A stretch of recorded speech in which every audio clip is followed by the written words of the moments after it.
Hello everyone, this is Whitfield Harrington, and this is going to be a quick question and answer video to where I want to deal with some of the discussions, topics that have popped up along the way. I kind of sort of put a little gap in between videos because I'm dealing with a subject that's pretty much spiritual warfare.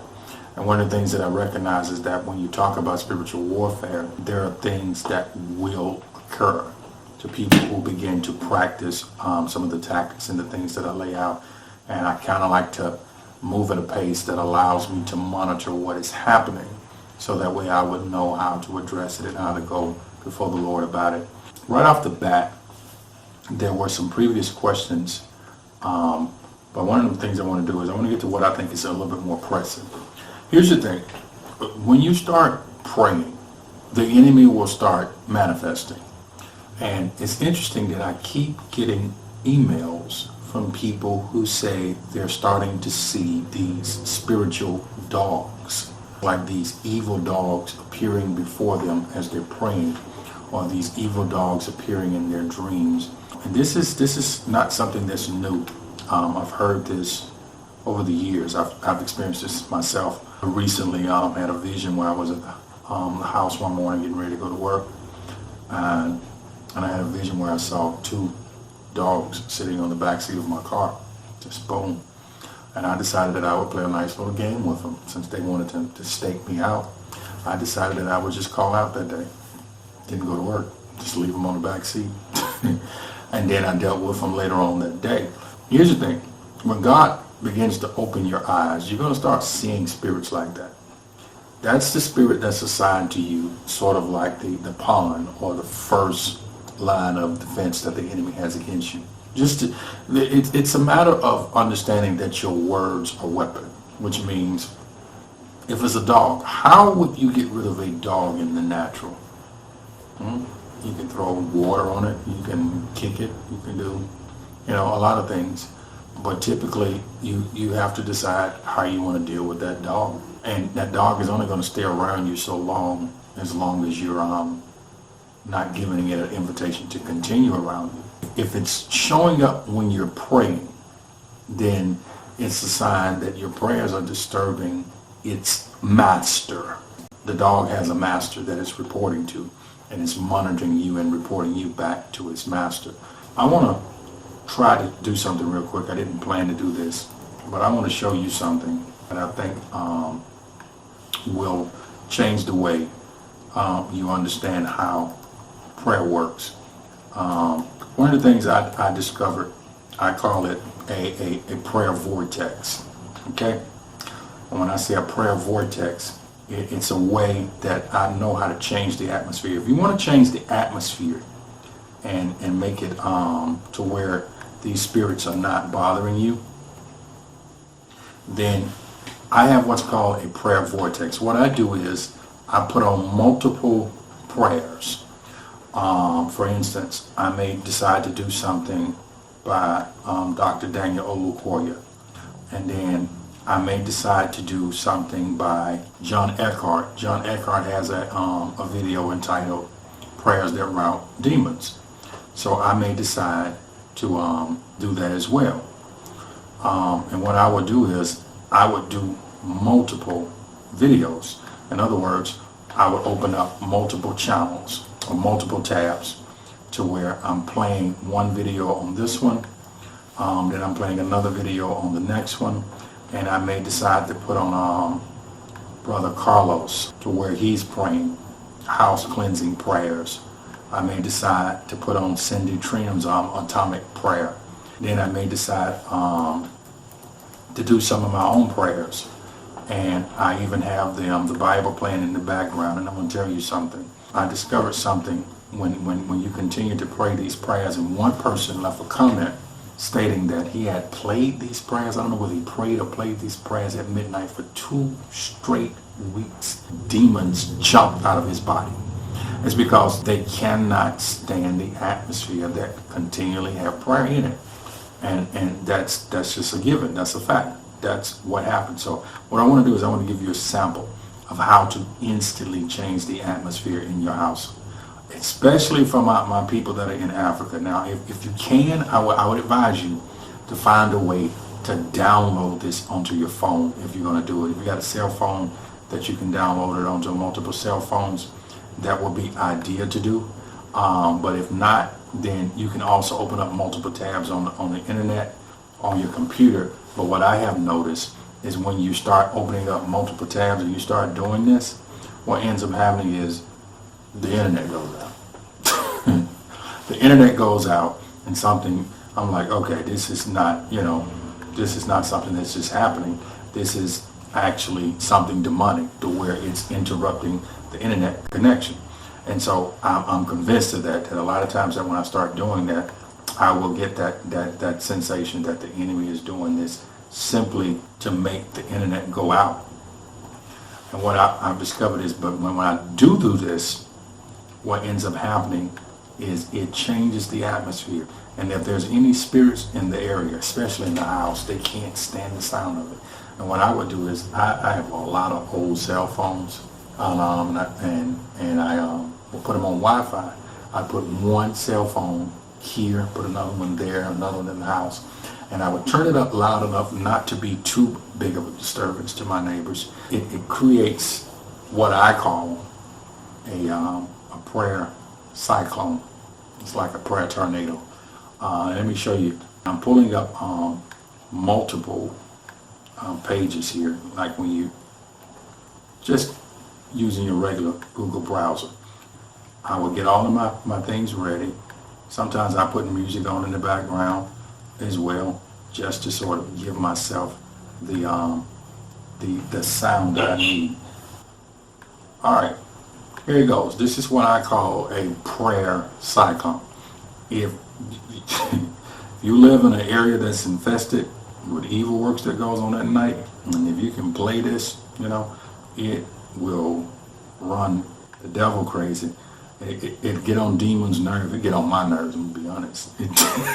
Okay, because you will start to see the divide between what your spirit can handle. Your flesh would literally get agitated from listening to this, but it would change the atmosphere and make it easier for you to go into prayer. And here's what it sounds like.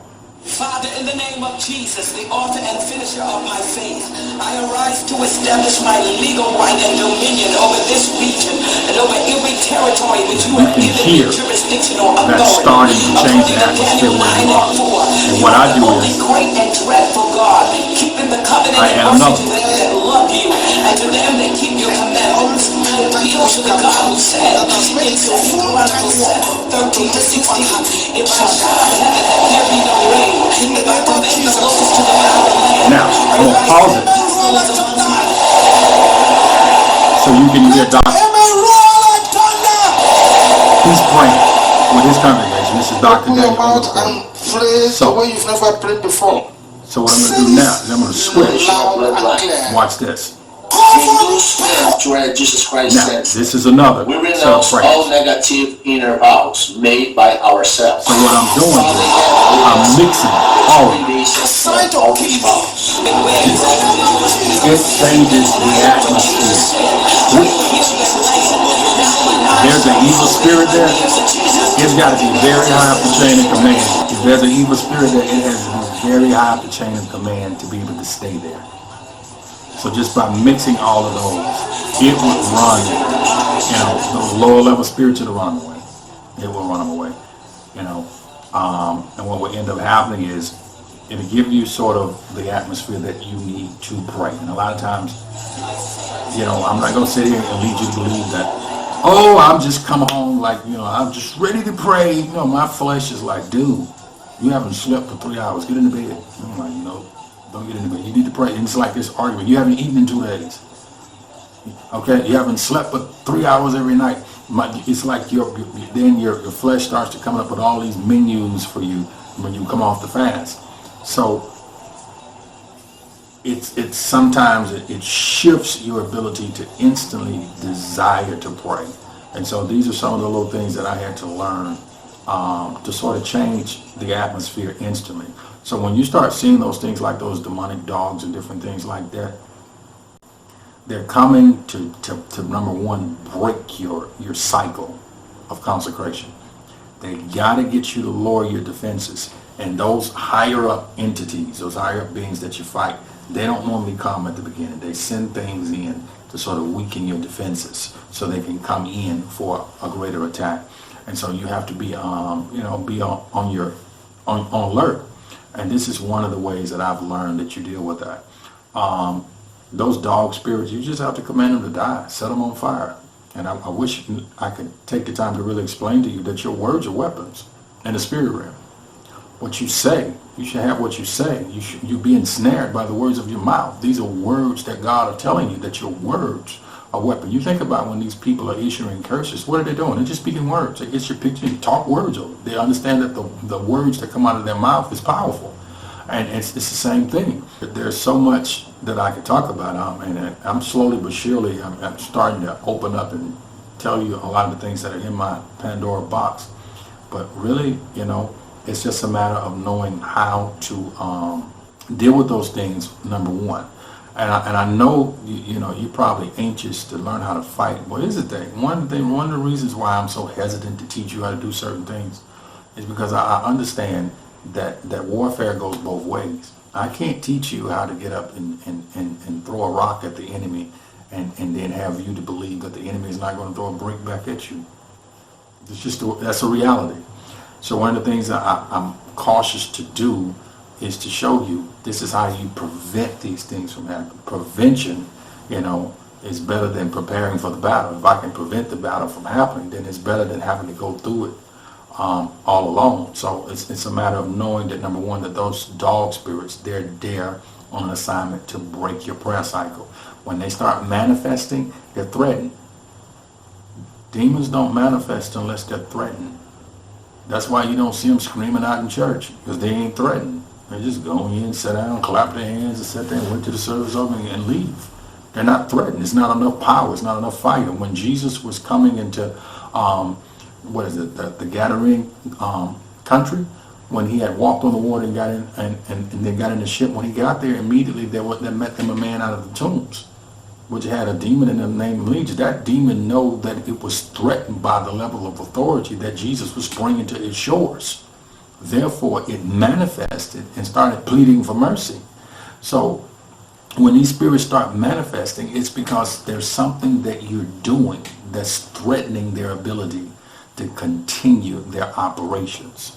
So when you start seeing these dog spirits, you have to call the fire of God down on them and command them to die. You're commanding their operations to cease. And someone mentioned that they've noticed over the past few months that they've become much more aggressive in their dreams, to where instead of running, you're fighting back. And that's what should be happening. You shouldn't be running from the enemy. The enemy should be running from you. So when you start seeing these demonic dogs, it's a sign that two things are happening. Number one, your spiritual eyes are coming open. And number two, the enemy is threatened by your actions. He wants you to stop doing what you are doing. Not because he's going to do something to you, but he doesn't want you to know that what you're doing is so powerful that it's going to decommission everything that they have going on in their life. So that's one of the ways that you deal with those demonic dogs. And I'm telling you, man, I right off the top of my head, that's probably 10 stories that I can give you dealing with just demonic dogs that I will not. I just want you to be equipped enough to know what's really happening.